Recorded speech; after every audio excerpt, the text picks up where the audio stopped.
Hi, into this video, I want to tell you what it takes to run a website, and especially for you as a non-technical person. If you're not a web developer and you work for a nonprofit association or you work for any organization, really a small business, and your role is to maintain that website or keep it up to date, what do you need to know? What are the most important things? And I guess the first thing is to realize that if you're not a web developer, you want help. You need help. And that's what we're here for. So I want to take you through one of our pages on our website and explain things. This is our maintenance and support page. So before we get into it, there's three important aspects to running a website. There's the maintenance itself, there's third-party tools, and there's support. And those can be confusing, or people confuse them as being one and the same. And yeah, a lot of web dev companies out there, they put plans together and they mix all the three things together, and it gets confusing.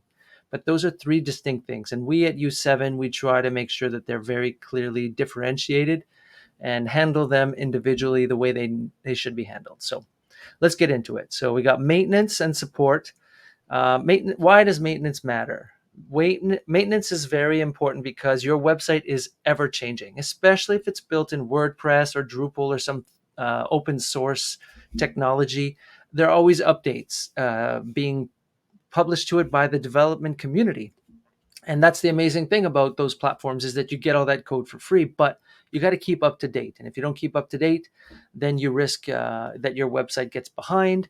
You don't have all the latest bells and whistles, and you get behind on security, and your website could be hacked. So it is very dangerous. It's dangerous not only to your branding, but to your business as well. So a lot of platforms claim that they're do-it-yourself, and yeah, they make it easy so you can like click a button and update the site. But what happens when it breaks? If you're not a web developer, you're going to be stuck and you're going to need help. So it's not worth the risk, and don't believe the marketing hype that it's do-it-yourself, because it's just not there. So the technologies we service, we definitely have WordPress, Drupal plans, but we focus on all sorts of technologies. We have JavaScript based platforms that we've built, or clients bring their platforms to us and we provide maintenance to them. We can even offer support and maintenance for Shopify, Wix, Weebly, Squarespace, and platforms like that. We also do Moodle, Civi CRM, and more. So it doesn't necessarily matter what technology it is. Our maintenance and plans and pricing are kind of structured this way. The big differentiator is that these platforms, they take care of security for you. They also take care of the hosting, and they apply all the updates. That's their responsibility. So from a maintenance perspective, you shouldn't be paying extra for that. You don't need that.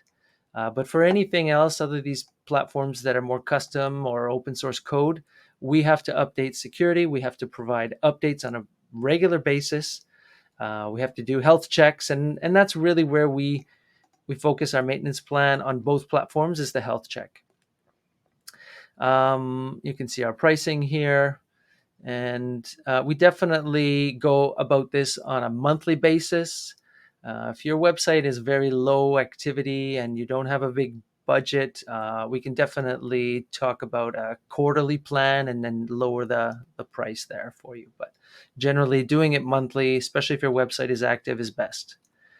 We offer a money back guarantee, 60 days to change your mind. So if you want to hire us, if after, before the end of 2 months, you're not satisfied, we'll refund the money. So keep that in mind, especially if you don't know U7 Solutions and you want to try us out.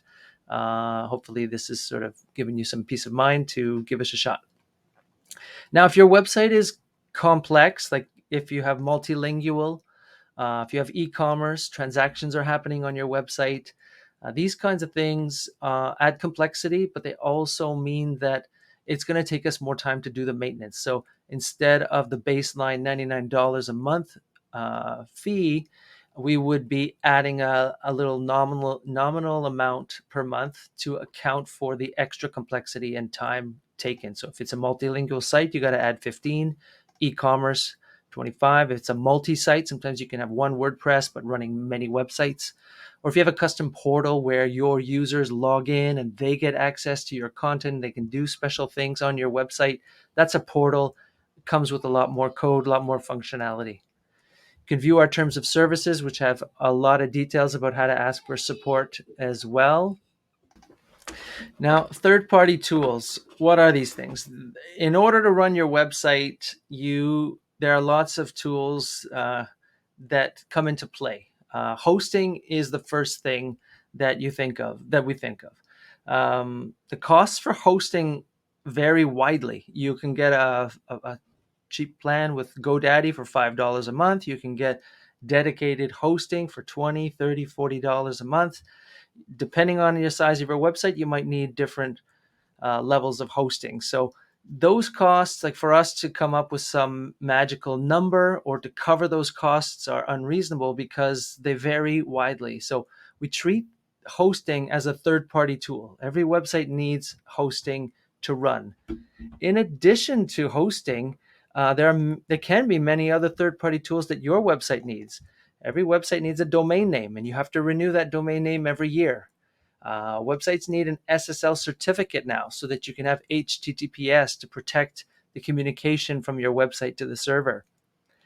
Sometimes you have licenses, open source software like WordPress, Drupal is free for the most part, but sometimes some of those plugins and modules are premium, which means they'll give you a little bit of free features, but if you want all the bells and whistles, you have to pay extra and you have to get a license for them.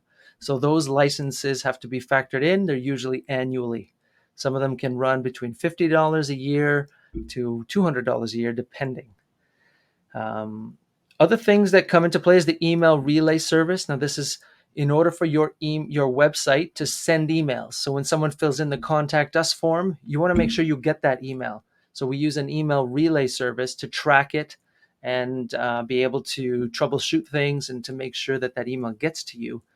Hosting companies don't want to deal with email anymore, so an email relay service has become essential to running any website today.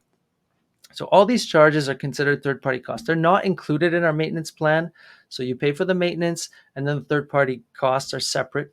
We highly encourage our clients to use their own credit cards, have their own accounts, and cover their own fees. But if sometimes that's too complex, you don't even want to deal with it, we can take care of it for you under our third-party cost recovery system that we do. So we can create accounts with your name, handle everything, and even use our own credit card if you like to cover the costs, and then re-bill you after to recover the cost with a tiny admin fee to cover our time.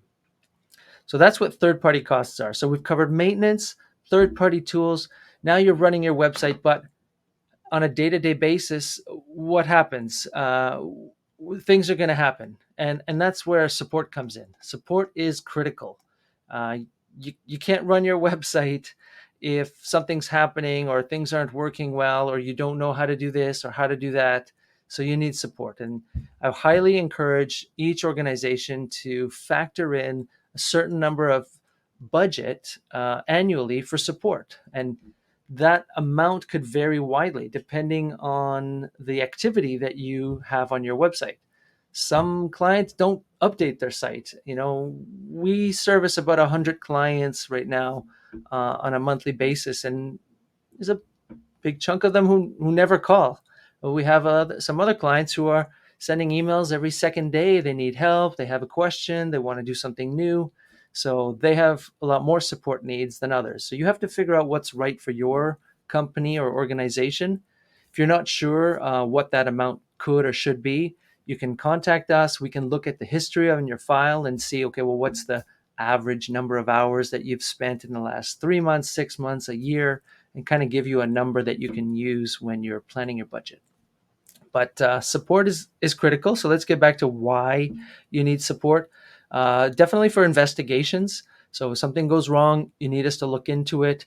We can investigate. If it's something that we caused ourselves, it was our fault, we won't charge you for it. But if it's a third-party issue or a problem with a plugin, then it falls under support, and those are billable hours. All of our support work is billed at a lower rate because this is just covering our time, and it's not quoted like we do for our projects and small jobs.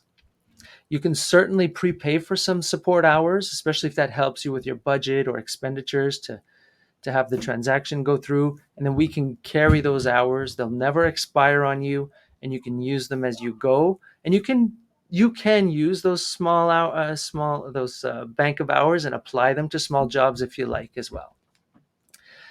We have a dedicated support team. We have a ticketing system, and our workflow has been tried and tested. So we know how to handle your requests in a timely fashion to make sure that you get the support you need when you need it. Um, Okay, great. That kind of covers that. I mean, you can try to take this on yourself. You can try to hire an IT person to work for your organization in-house. That can be very costly, and if that person is a one man show kind of thing, then they're going to need help. Or what if they can't solve every problem? You're going to get caught up in it. It's going to take you away from your core business. So well, that's why we like support. We feel like outsourcing support to an organization like ours makes sense. This is what we do day in and day out. We have a whole team of experts that we can call in, the right expert for the right job to solve the problem and keep the time that we spend to a minimum, which keeps your expenses for support to a minimum. If you hire someone in-house, it can get costly as you got to keep that person busy or pay for a lot of hours because they're not going to be an expert at every single thing. So that's my take on running a website. I hope you found this video useful. If you have any questions about budgeting for support or your maintenance plan, maintenance needs, please contact us. We would love to help you out. Thanks.